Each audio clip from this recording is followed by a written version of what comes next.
There's two ways to recharge the new electric 500. Let's look at them for a second.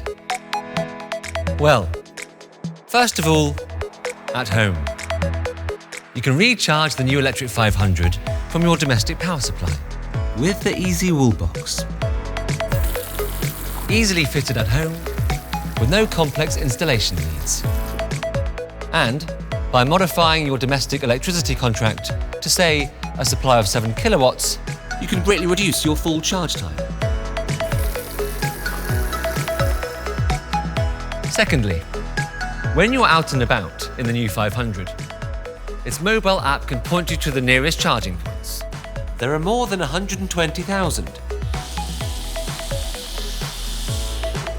8,000 of them are fast charge points. And there, thanks to the new electric 500's fast charge mode, you can get a full day's driving in the city. I mean, 50 kilometres in just 5 minutes. And 80% battery charge in just 35 minutes.